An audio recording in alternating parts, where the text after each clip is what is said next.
السلام عليكم ورحمة الله وبركاته. أنا الصحفية داليا أيمن من جريدة بريق، والنهاردة معنا موهبة جديدة ونتعرف بحضرتك. أهلا بحضرتك، اسمي بسمة عبد السلام. أهلا بيك يا بسملة، ممكن تعرفينا أكتر عن نفسك وتعرفينا إيه موهبتك؟ أهلا بيكي، أنا بسملة وعمري 16 وموهبتي الكتابة وأنا بحب أكتب وكده. كل واحد فينا ليه نقطة بداية، ممكن تقولي لنا نقطة البداية بتاعتك وإزاي بدأتي؟ أنا بكتب من زمان، بس مفكرتش إن أنا أشترك في كتاب أو أشترك في عمل أدبي أو كده. بس عندي أصحاب بيكتبوا في يوم وقت إنهم بيعرضوا إن أشترك في كتاب، فقلت ليه لأ. فوريتهم كتاباتي فعجبتهم جدا واشتركت معاهم، وهو أول كتاب ليا اللي هو قلوب ناطقة، وفي كتاب تاني وبس. كمان اللي ساعدني أكتر إن أنا عندي اللغة كويسة وبعرف أكتب وبستخدم كلمات كويسة وبستخدمها في مكانها كويس، فلقيت ده مجال مفتوح قدامي وقدرت أكتب والحمد لله أبدعت في الكتابة وكده. ممكن تعرفينا إيه الصعوبات اللي قابلتك في مجال الكتابة؟ هو ما كانش فيه صعوبات قوي أصلا، لأني أصلا دي موهبة وشيء ممتع بالنسبة لي إن أنا أقعد أكتب، وكلام بيكون من جوايا، فأنا مش بحتاج وقت ولا مجهود إن أنا أتصنع حاجة أكتبها.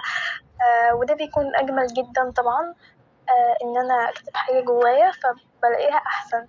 مفكرتش أبدا إن أنا أقعد أتصنع شيء أو أكتبه، مش بعرف. هي معظم الحاجات بتكون من جوايا. ممكن تعرفينا مين كان أكبر دعم ليكي؟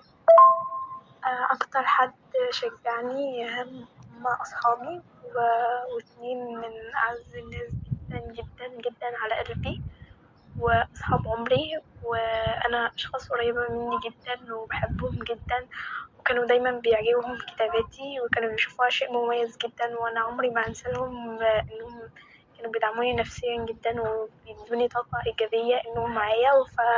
وكنت بكتب وكتبت عن الدعم النفسي اللي هما كانوا بيقدموهولي، وفي أشخاص بجد عمري ما هنساها حتى مهما بعدنا، فهم دايما جوايا وعمري ما هنساهم، وأنا بحبهم جدا بصراحة، وعايزة أقول لهم إن أنا بحبهم جدا وشكرا جدا لأنهم آمنوا بيا وهم وثقوا فيا وخلوني أخد خطوة إني أكتب وكده. ومنساش طبعا صاحبة عمري اللي شجعتني وكانت مبسوطة بيا جدا وكانت فخورة بيا، وهي اللي ادتني الدافع إني أشترك وقالت لي إن ده شيء كويس جدا، وكان بيعجبها جدا كتاباتي، وأكتر حد آمن بيا وأنا بحبها جدا. كل واحد فينا ليه حلم يسافر عشان يوصل ليه، ايه حلمك في مجال الكتابة وحابة توصليه؟ أنا بس عايزة إن تكون كتاباتي مميزة وخاصة وليها مود خاص ومميز بالنسبة للناس، وأكون كاتب سبيشال جدا ويدوروا على الكتابات بتاعتي ويقرأوها، وبمجرد ما يشوفوا الاسم يقرأوا ويكون ده مود خاص دايما بالنسبة لهم ويعجبهم، ويكون ليا كذا كتاب حلو ومعروف بين الناس، إن ربنا يوفقني في المستقبل وأكون كاتب كويس وأكون عند حسن ظن الناس ومتابعيني، يكون عندي متابعين يحبوا يقرأوني. كل واحد فينا بيقابل ناس محبطة، ازاي كنت بتتعاملي معاهم؟ أنا دايما مش بشوف أي حد بيحبطني ولا بديله أي اهتمام ولا أصلا بيهمني كلام أي حد بيحاول إن هو يقلل مني. أنا دايما حاطة نفسي في مركز أنا شايفاه وبشتغل عليه وإن يكون دايما أحسن، وأي حد بيحاول يقلل مني فهو في حاله والله وده رأيه وتمام عادي جدا وبتخطاه. أما مش بركز على حد غير الناس اللي بتشجعني دايما والمؤمنة بيا واللي عاجبها كتاباتي. ايه النصيحة اللي تحبي تقدميها اللي لسه بادئين في مجال الكتابة وفي بداية طريقهم؟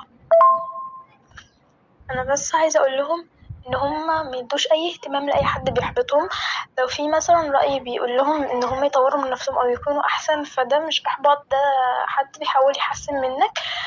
بس انت ما تركزش لأي حد بيقولك ان انت مش هتقدر او مش هتكون او انت وحش، لا انت كويس وركز على نفسك وعلى كتاباتك وخليك في مركز انت شايفه، وما تغيرش ابدا من مبادئك، وانك تكون ناجح وتسعى دايما لده، وما يهمكش اي حد بيحبط فيك، بس انت ركز وهتوصل.